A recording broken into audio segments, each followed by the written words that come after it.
अस्सलाम वालेकुम स्टूडेंट्स। अब हम पढ़ेंगे यूकैरियोट्स में डीएनए की रेप्लिकेशन। प्रोकैरियोट्स में डीएनए की रेप्लिकेशन हम प्रीवियस लेक्चर्स में पढ़ चुके हैं। अब हम आगे पढ़ेंगे यूकैरियोट्स में डीएनए की रेप्लिकेशन।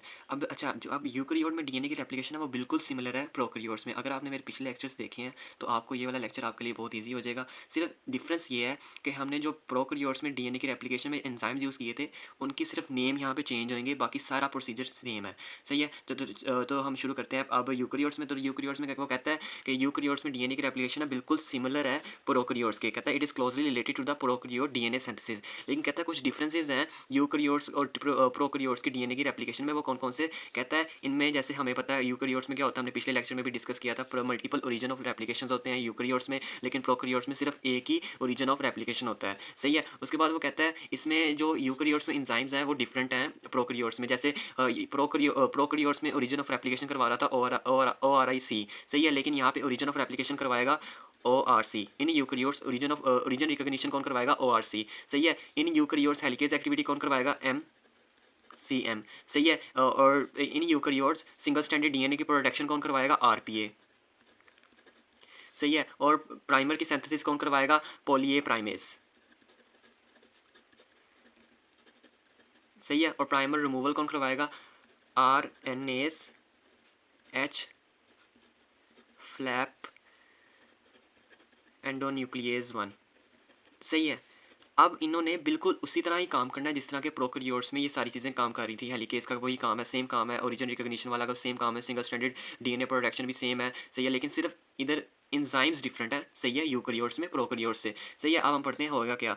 अब ये लेट्स सपोज ये एक यूकैरियोट का डीएनए है, तो इसमें क्या होएगा हमें पता है। हम मल्टीपल साइट्स पे मल्टीपल ओरिजिन रिकॉग्निशन साइट्स पे ये हमारा डीएनए सिंथेसिस आगे बनना शुरू होगी।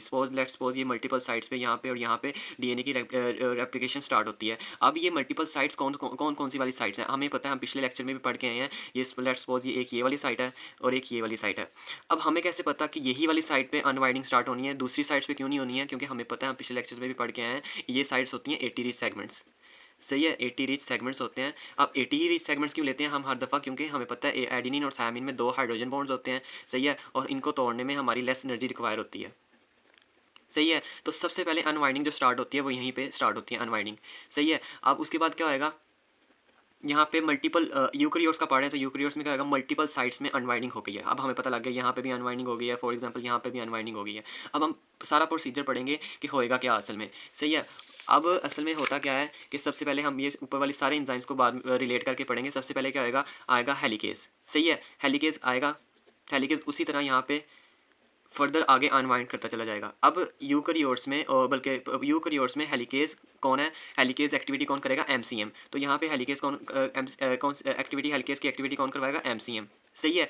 अब अब ये दोनों स्ट्रैंड्स आपस में अनवाइंड है, इनको अनवाइंड ही रखना है हमने, दोबारा वाइंड नहीं करवाना। अब इनकी वाइंडिंग को प्रिवेंट कौन करेगा? हमारे पास यहाँ पे आएगा RPA।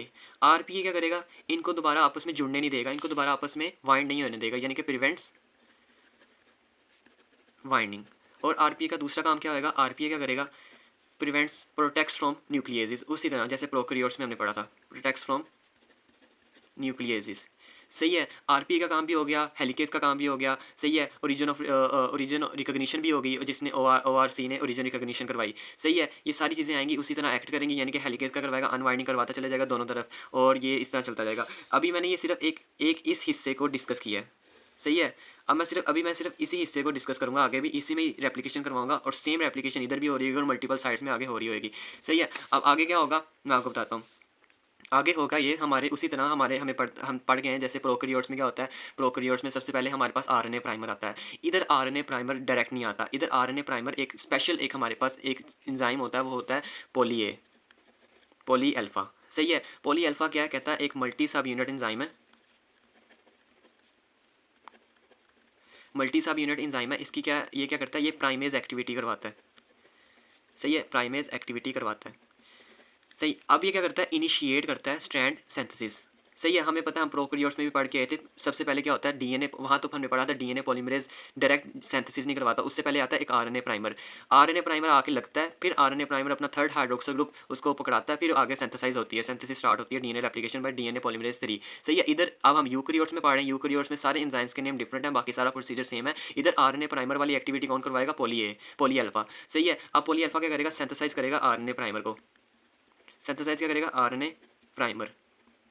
अब इसने आरएनए प्राइमर को सिंथेसाइज कर दिया। सही है, let's suppose this is third prime and this is 5 prime and. सबसे पहले क्या आएगा? आरएनए प्राइमर आके इधर आके लगेगा। सही है, आरएनए प्राइमर 10 न्यूक्लियोटाइड सीक्वेंस होता है और ये उसी तरह सिंथेसाइज होएगा from 5 prime to third prime, ये सिंथेसाइज करेगा। उसके बाद क्या होएगा? हमें पता है, उसके बाद हमें पता है हम दो ही काम है, दो ही काम होने, एक लीडिंग स्ट्रैंड बनेगा, एक लैगिंग स्ट्रैंड बनेगा। अब लीडिंग स्ट्रैंड में डिफरेंट पॉलीमरेज एक्ट करेगा और लैगिंग स्ट्रैंड में डिफरेंट पॉलीमरेज एक्ट करेगा। पहले मैं आपको लीडिंग स्ट्रैंड का बता देता हूँ। लीडिंग स्ट्रैंड में क्या होएगा? एक पॉलीमरेज आएगा जिसका नाम है पॉलीमरेज एप्सिलॉन। सही है, एप्सिलॉन आएगा, वो आके फर्दर सारी डीएनए की रेप्लिकेशन करता चला जाएगा। सही है, अब उसने भी उसी तरह सिंथेसाइज करना DNA from 5 prime end to third prime end, और रीड करेगा डीएनए स्ट्रैंड को, टेम्पलेट स्ट्रैंड को from third prime to 5 prime. सही है, अब इधर एक्ट कौन सा आया था? Polymerase poly epsilon. सही है, पॉली एप्सिलॉन क्या है? कहता है डीएनए सिंथेसिस को स्टार्ट करवाता है, डीएनए सिंथेसिस को करवाता है एट द लीडिंग स्ट्रैंड। सही है, अब पॉली एप्सिलॉन ने डीएनए की सिंथेसिस करवाई एट द लीडिंग स्ट्रैंड। सही है, अब ये कौन सा स्ट्रैंड हो गया? हमने पता लग गया, ये हो गया लीडिंग स्ट्रैंड। सही है, अब ये साथ साथ क्या करता चलेगा? प्रूफ रीडिंग भी करता चला जाएगा। प्रूफ रीडिंग में क्या कैसे करेगा? हमें पता है कि प्रूफ रीडिंग इस तरह होती है, हमें पता है ये स्टैंड किस तरह बनते हैं। ये एक टेम्पलेट स्टैंड है। सही है, ये एक टेम्पलेट स्टैंड है, इसके अगेंस्ट एक कंप्लीमेंट्री स्टैंड बनेगा। लेट्स सपोज यहाँ पे एडिनिन है तो यहाँ पे थायमिन होएगा, यहाँ पे अगर गोवानिन है तो यहाँ पे साइटोसिन होएगा, अगर यहाँ पे साइटोसिन है तो यहाँ पे गोवानिन होएगा, अगर यहाँ पे थायमिन है तो यहाँ पे एडिनिन होएगा।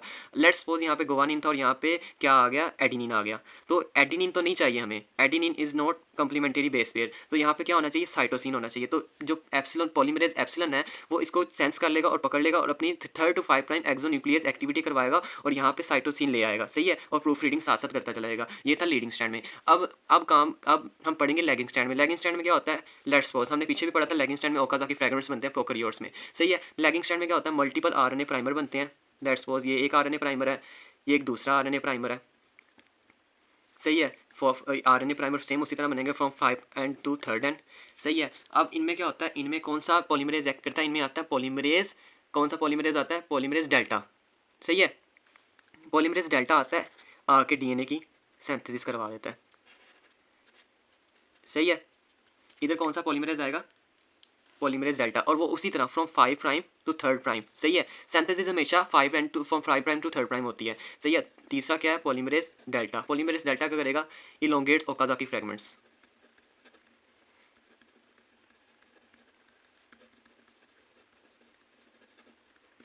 सही है, अब यहाँ पे लीडिंग स्टैंड में भी सिंथेसिस होगी और ये कौन सा स्टैंड था? Lagging stand.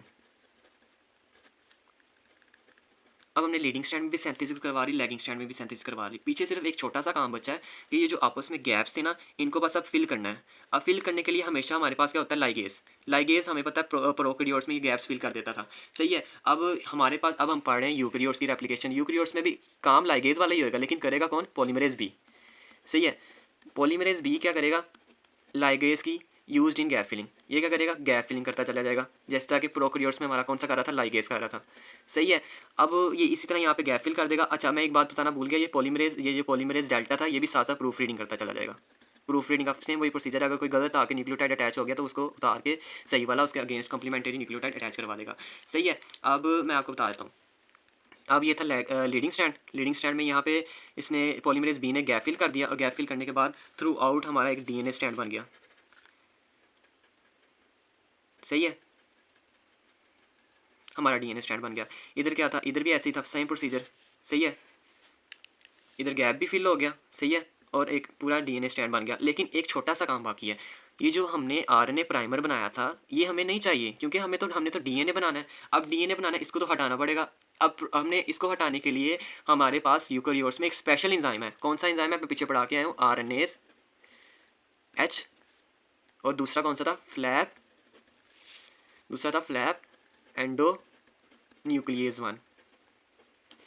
अब ये जो RNAH है और फ्लैप एंडो न्यूक्लियस 1 है, ये क्या करेगा? ये आएगा, इन RNA प्राइमर को हटाएगा और इनकी जगह एक नया DNA बना देगा।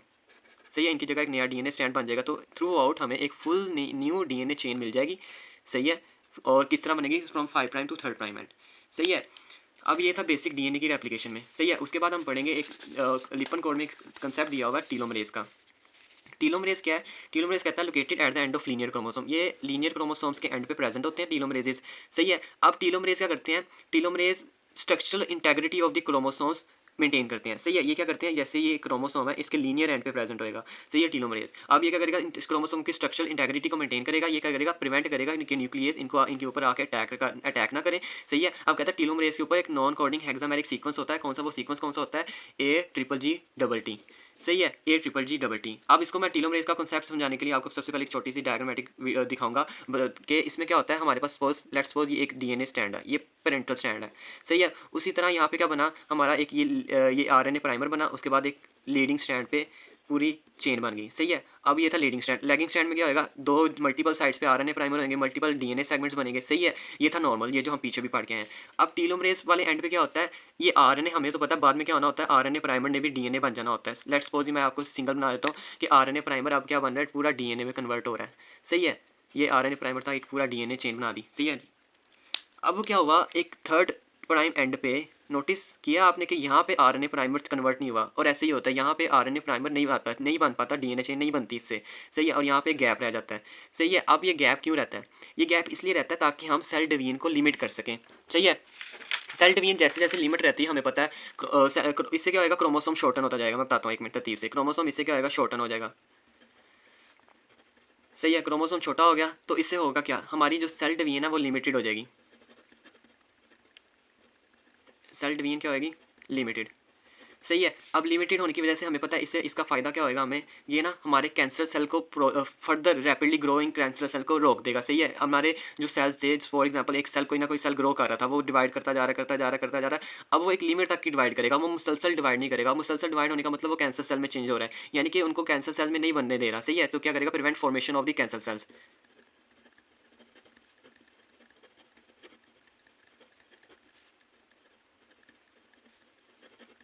सही है, अब हमने पता है कि ना हमारे जो जर्म सेल्स होते हैं, स्टेम सेल्स होते हैं और कैंसर सेल्स होते हैं,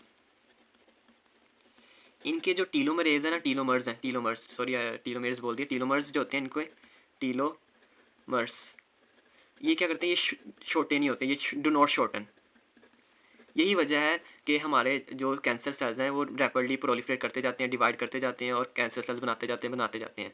सही है, लेकिन जो नॉर्मल सेल्स है वहाँ पे टीलोमर्स क्या होते हैं, वो छोटे होते रहते हैं, और एक टाइम आता है, जैसे फॉर एग्जांपल एक लीनियर इस क्रोमोसोम था, इसके एंड पे टीलोमर था। सही है, अब ये आगे जाके छोटा हो जाएगा, आगे जाके और छोटा हो जाएगा, आगे जाके और छोटा हो जाएगा। एक टाइम आएगा कि फिर डीएनए की रेप्लिकेशन ही नहीं हो सकेगी, कि यानी कि वो सेल की लास्ट लिमिट होगी, इससे आगे सेल डिवाइड नहीं कर सकेगा। इससे हम एज डिटरमाइन कर लेते हैं सेल की, ये यानी कि एजिंग के लिए बड़ा इंपॉर्टेंट है। उसके बाद आता है टीलोमरेज एक एंजाइम है, राइबोन्यूक्लियोप्रोटीन। सही है, ये क्या करता है, टीलोमेरिक लेंथ को मेंटेन करेगा इन दीज सेल्स। ये क्या करेगा, ये act as reverse transcriptase and a short piece. इसमें क्या होता है, एक ये कम्प्लेक्स ऑफ प्रोटीन है जिसमें क्या होता है, रिवर्स ट्रांसक्रिप्टेज होता है और एक शॉर्ट पीस ऑफ आरएनए होता है जो कि टेम्पलेट के तौर पे एक्ट करता है। सही है, मैं आपको समझाता हूँ। असल में क्या होएगा, लेट्स सपोज ये हमारे पास एक स्टैंड बना, ठीक है, ये मैंने बना दिया। सही है, अब मैं इस एंड पे फोकस करूँगा, सिर्फ इस एंड पे क्या होएगा, ये टीलोमेर एंड है, टीलोमेरिक एंड है।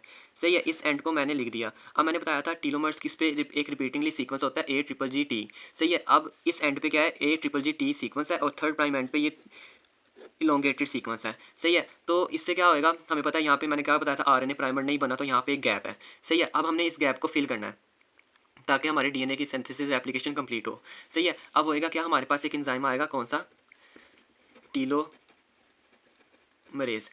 का करेगा। टीलोमरेज के पास दो चीज़ें होती है, एक रिवर्स ट्रांसक्रिप्टेज कंपोनेंट होता है और एक आरएनए टेम्पलेट होता है। ये इसका आरएनए टेम्पलेट है। सही है, अब आरएनए टेम्पलेट क्या करेगा, आरएनए टेम्पलेट है ना, उसके पास एक सीक्वेंस होता है। सही है, उस सीक्वेंस के अगेंस्ट हमारा एक नया डीएनए का सीक्वेंस बन जाता है, कहाँ पे, 3rd प्राइम एंड पे।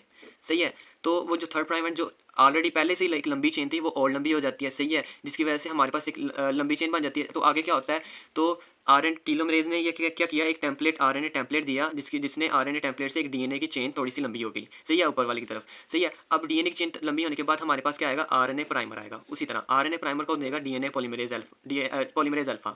सही है, ये आरएनए प्राइमर आया, आरएनए प्राइमर का क्या काम है? हमेशा आरएनए प्राइमर का एक ही काम है कि वो इनिशिएट करता है डीएनए की सिंथेसिस को। यहाँ भी वो डीएनए की सिंथेसिस इनिशिएट करेगा और इस तरह डीएनए सिंथेसाइज़ होता चला जाएगा। जैसे इधर बनता जाएगा ए ट्रिपल सी यू, फिर यहाँ पे यू ट्रिपल सी ए। सही है, यहाँ पे यानी कि इस तरह डीएनए की सिंथेसिस कंप्लीट हो जाएगी, डीएनए की रेप्लिकेशन कंप्लीट हो जाएगी और एट द एंड क्या होएगा हमारा यू ट्रिपल सी ए। सही है, यू ट्रिपल सी यू नहीं आएगा, यहाँ पे टी आएगा, सॉरी मिस्टेकनली यू लिख दिया, यहाँ पे आएगा टी, टी ट्रिपल सी ए। तो at the end RNA primer भी हमारे पास रिमूव हो जाएगा और हमारी डीएनए की रेप्लिकेशन कंप्लीट हो जाएगी।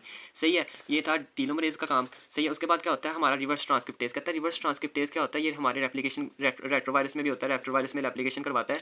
सही है, रेट्रोवायरस क्या होता है, हमारे एचआईवी में रेट्रोवायरस होता है, आपको पता है ह्यूमन इम्यूनो डेफिशिएंसी वायरस में रेट्रोवायरस होता है। तो क्या होता है उसके जीनोम में क्या होता है सिंगल स्ट्रैंडेड आरएनए होता है। सिंगल स्ट्रैंडेड आरएनए क्या करता है, सिंगल स्ट्रैंडेड आरएनए क्या करता है, इसका होस्ट सेल में आरएनए का कोई काम नहीं है। जब तक ये डीएनए में कन्वर्ट होएगा ये होस्ट सेल में अपना काम नहीं कर सकता।